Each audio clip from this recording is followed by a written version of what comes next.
Assalamualaikum warahmatullahi wabarakatuh. Halo, apa kabar sahabat sehati? Kembali lagi bersama Ceto di Do You Know About Kemenkes Poltekkes Padang. Nah, kali ini Ceto kedatangan tamu dari Bukit Tinggi nih, bersama Ibu Yesi Yuzar, SIT MKes. Halo Ibu, gimana Halo. kabar Ibu nih jauh-jauh dari Bukit Tinggi ke sini? Alhamdulillah baik. Nah, Ibu dari jurusan Kesehatan gigi. Kesehatan gigi. Kesehatan gigi, ya. Nah, ngomong-ngomong nih Bu tentang sejarah jurusan kesehatan gigi, gimana nih Bu kira-kira? Oke, baik. Makasih ya Seto ya. Iya. Kalau cerita sejarah ya lumayan panjang. Awalnya itu jurusan kesehatan gigi bermula dari sekolah pengatur rawat gigi yang pertama didirikan di tahun 85. Nah, berikut karena tuntutan dari pemerintah bahwa tenaga kesehatan itu minimal D3, maka dikonversi menjadi Akademi Kesehatan Gigi. Dari Akademi Kesehatan Gigi nanti berubah lagi namanya menjadi Akademi Keperawatan Gigi, dan sekarang namanya jurusan Kesehatan Gigi gitu. Oh, gitu Bu. Terus kalau masalah dosennya nih Bu, berapa sih jumlah dosen di jurusan kesehatan gigi kalau boleh tahu Bu?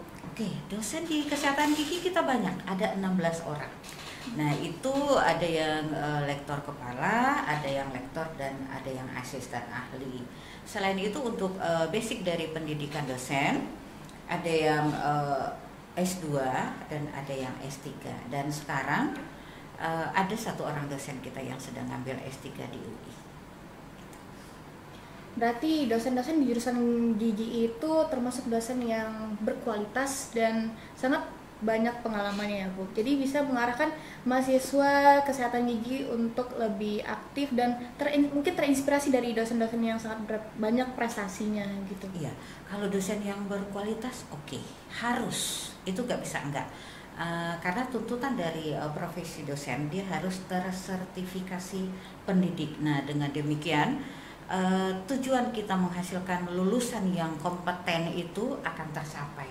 Jadi memang dengan dosen yang berkualitas itu dibuktikan dengan penerimaan tenaga kerja untuk kesehatan gigi itu di Sumbar, Riau Daratan, Riau Kepulauan, hanya satu-satunya jurusan kesehatan gigi yang berada di Bukit Tinggi. Kayak gitu. Dan mahasiswa kita itu bukan hanya dari Sumbar dan Riau saja, dari pokoknya sepulau Sumatera ada yang masuk ke kita. Bahkan yang dari Pulau Jawa juga ada yang menjadi mahasiswa kita. Baik Ibu, kalau tentang sarana prasarana nih Bu di jurusan kesehatan gigi kira-kira seperti apa sih Bu? Oke, sarana prasarana di jurusan kesehatan gigi alhamdulillah lengkap. Untuk mensupport proses PBM kita punya 9 kelas. Kemudian untuk melatih skill atau keterampilan mereka dalam bidang kesehatan gigi kita punya 6 lab. Labnya ada labor pelayanan asuhan kesehatan gigi dan mulut, ada dental material, ada histologi dan anatomi fisiologi dan histologi, laboratorium kesehatan gigi dasar atau KDM ya, kebutuhan dasar manusia, kemudian ada mikrobiologi, dan untuk labor asuhan kesehatan gigi dan mulut itu kita punya 3, ada di lantai 1 dan di lantai 2, dan yang satu lagi ada laboratorium preklinik.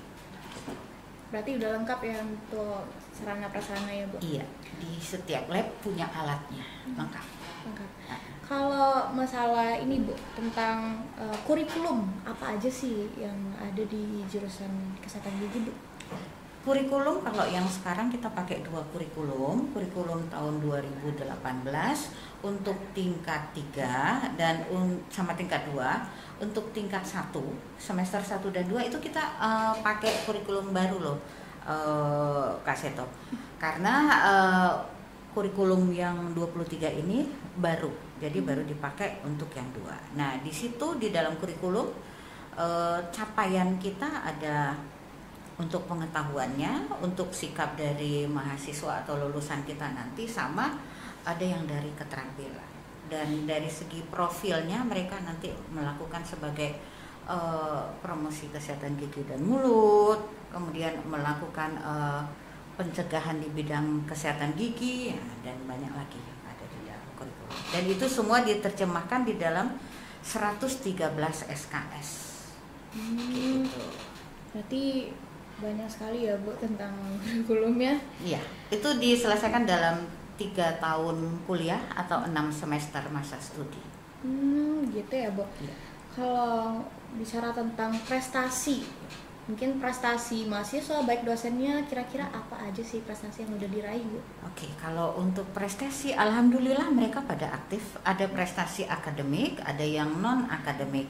Nah, kalau dari prestasi akademik itu dilihat dari IPK.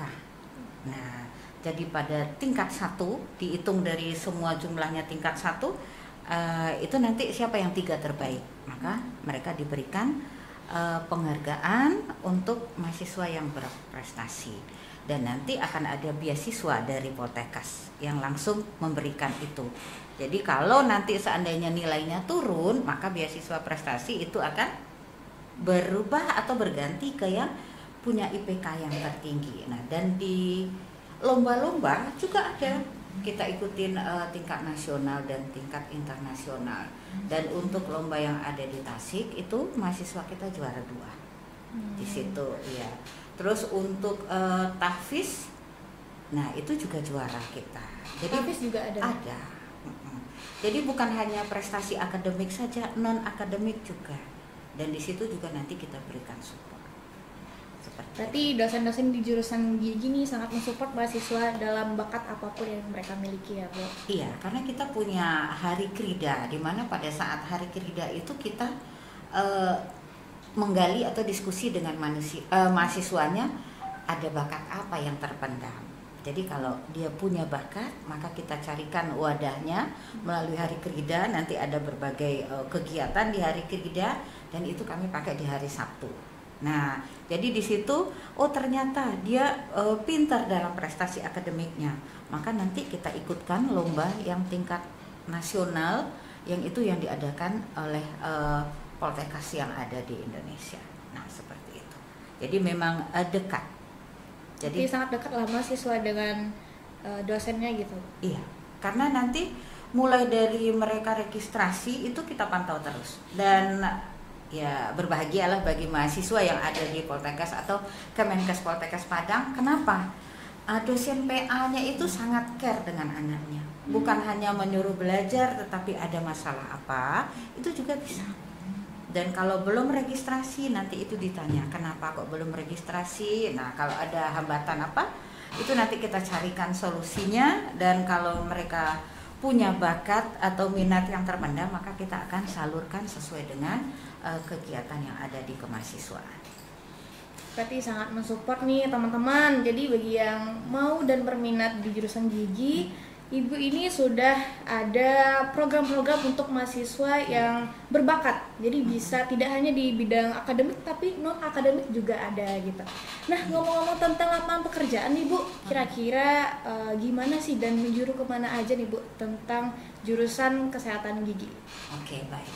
Kalau bicara tentang lapangan pekerjaan pada zaman sekarang yang sudah di 5.0, itu tidak melulu mereka harus menjadi tenaga terapis gigi dan mulut. Tetapi intinya mereka disiapkan bekerja di lapangan pekerjaan apakah yang disediakan oleh pemerintah melalui ASN atau P3K. Kemudian mereka bisa juga bekerja di klinik atau rumah sakit swasta. Selain itu, yang tidak kalah pentingnya dan yang banyak membuat senang dari mahasiswa itu, mereka bisa praktek mandiri.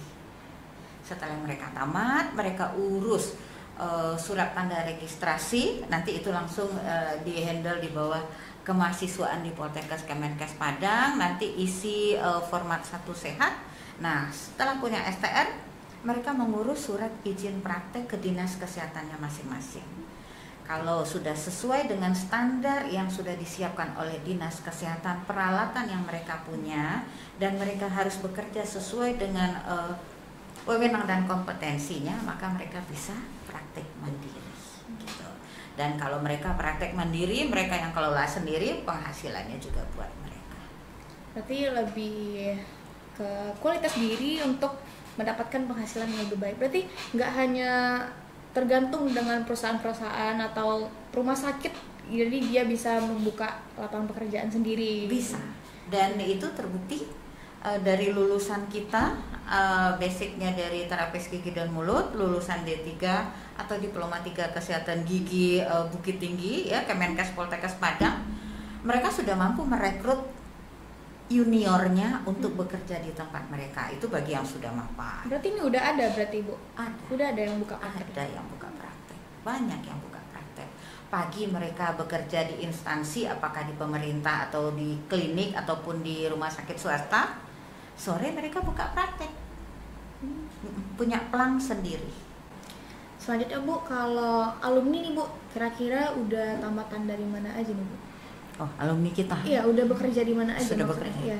Kalau alumni itu ya sudah tersebar, ada di Sumatera, Jawa, ada yang di Sulawesi, ada yang di Bali. Jadi itu udah banyak. Ada yang bekerja di rumah sakit pemerintah, ada yang bekerja di rumah sakit swasta, kemudian ada yang buka klinik sendiri seperti yang tadi kita sampaikan, dan ada yang bekerja di Kapolda. Bagian tim kesehatannya Kapolda ada. Oh, ada. Ada yang jadi sekretaris. Sekretaris di mana nih Bu kalau boleh Ada tahu? di kantor di Di kantor? Batam. Mereka kerja di Batam. Di bagian apa tuh Bu kalau boleh tahu? Beda sama sekali. Jadi mungkin passionnya bukan di sini, tetapi dia selesaikan perkuliahannya dengan baik, dengan lulus dengan IP yang baik. Mungkin karena mencari lapangan pekerjaan, nah dia masuk jadi sekretaris. Itu ada yang seperti itu. Nah, jadi untuk bekerja itu nggak usah khawatir, banyak lapangan pekerjaan yang ada di kesehatan gigi. Jadi mitranya dokter gigi, di tempat prakteknya dokter gigi juga banyak. Berarti Seperti udah itu. banyak ya Bu yang Banyak. Ada yang sudah jadi dosen. Gitu. Bagi mereka yang prestasinya bagus waktu kuliah, jadi tamat dari D3, diploma 3 kesehatan gigi, mereka kuliah ke D4 atau sarjana terapan kesehatan gigi dan mulut, mereka ambil S2, itu sudah ada yang jadi dosen. Di Sulawesi, lupa, Samratulangi apa ya? Lupa, ada satu, situ ada. Kemudian yang jadi PLP atau laboran di jurusan kesehatan gigi ada. Jadi banyak lapangan pekerjaan. Udah banyak alumni yang Banyak alumninya. Untuk PNS itu sudah banyak. Yang praktek mandiri juga banyak. Yang menjadi mitra kerjanya dari dokter gigi juga banyak. tergantung gimana teman-teman dalam perkuliahannya lagi kan. Iya, betul. Selain itu kita nggak harus mentok dalam jurusan gigi, mungkin kita harus mencari relasi untuk mencari pekerjaan ya Bu. Dan mereka juga berwirausaha. Jadi mereka kerja. Kalau di profesi mereka bilang buka lapak, maksudnya mereka praktek mandiri. Jadi sambil gitu mereka kadang bikin poster, bikin leaflet. Jadi kalau ada yang pesan ke mereka buat dalam jumlah banyak.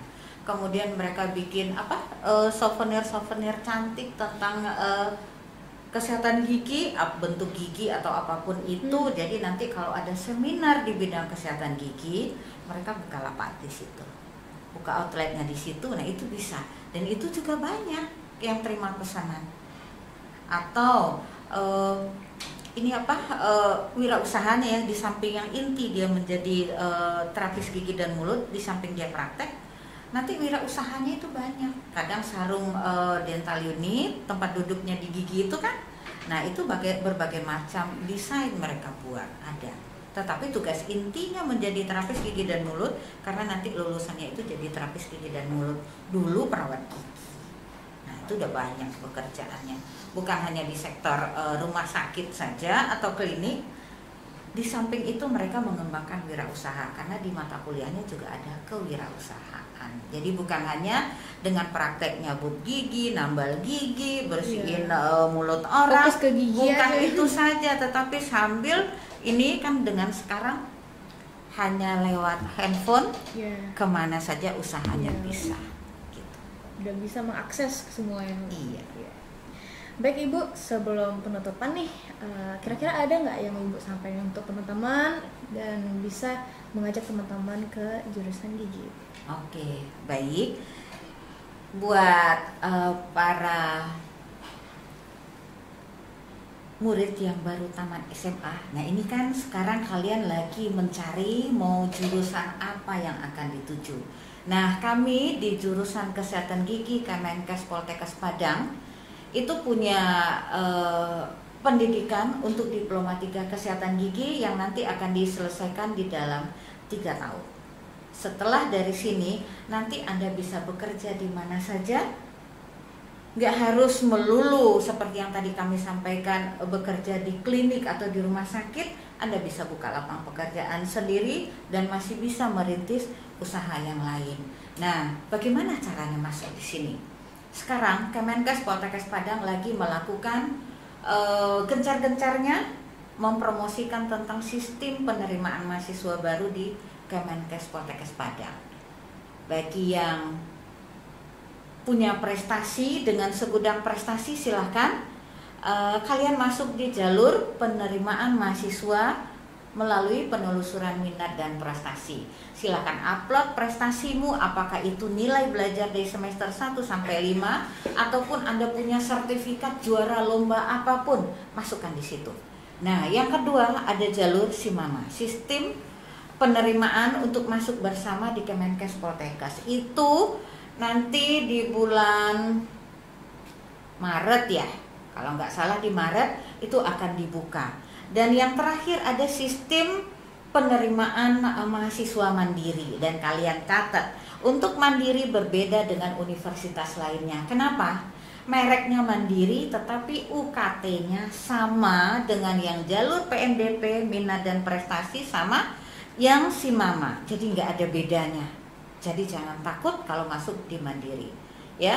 Dengan masuk di sini Anda bisa nanti lulus sebagai tenaga terapis gigi dan mulut yang terampil, yang punya daya saing di tingkat nasional, sehingga visi dan misi dari Menteri Kesehatan kita, Bapak Budi, ya, itu untuk masalah kesehatan gigi pada anak itu sekarang tinggi. Jadi dengan masuk di sini Anda punya andil atau kita bermanfaat bagi anak untuk mensukseskan untuk Indonesia itu bebas karies di tahun 2030, ya. Jangan pikir lama-lama, silahkan cek websitenya Kemenkes Poltekkes Padang. Maka di situ Anda akan lihat semuanya tentang yang ada di jurusan kesehatan gigi, bagaimana kuliahnya, apa kuliahnya di situ, berapa bayar uang kuliahnya, silahkan cek it out. Satu lagi nih Bu, tinggal. Ya, apa itu sayang? Gimana kampusnya nih Bu? Oh biar iya, teman-teman tahu. Oke, kampusnya ya, karena kita sudah ini bisa kemana-mana. Kampus untuk jurusan kesehatan gigi itu berada di kota wisatanya Bukit Tinggi, Provinsi Sumatera Barat, dekat dari Jamkadang. Dan alamat pasnya itu adalah di Jalan Kesehatan Gigi nomor 26, Panorama Baru, Kelurahan Panganak, Kecamatan Mandiangin, Kota Selayan, Kota Bukit Tinggi. Lebih kurang 2 kilo dari Jamkadang. Jadi capek kuliah seharian, pulang kuliah bisa kulineran, bisa tengok daerah wisata. Jadi untuk besok energinya kuliah oke lagi gitu. Oke, terima kasih Ibu sudah hadir di podcast Ceto. Dan teman-teman, terima kasih yang udah mendengarkan. Sekian dari hari ini. Dan satu lagi pesannya, bagi teman-teman yang minat masuk jurusan gizi tadi, nggak hanya fokus dalam kuliah, tapi bisa sekalian healing. Kalau bahasa sekarang nih, Gen Z. Jadi bisa healing untuk merilekskan pikiran dan bisa fokus lagi ke kuliahnya. Yes. Oke teman-teman, terima kasih. Sekian dari saya pamit undur diri. Assalamualaikum warahmatullahi wabarakatuh.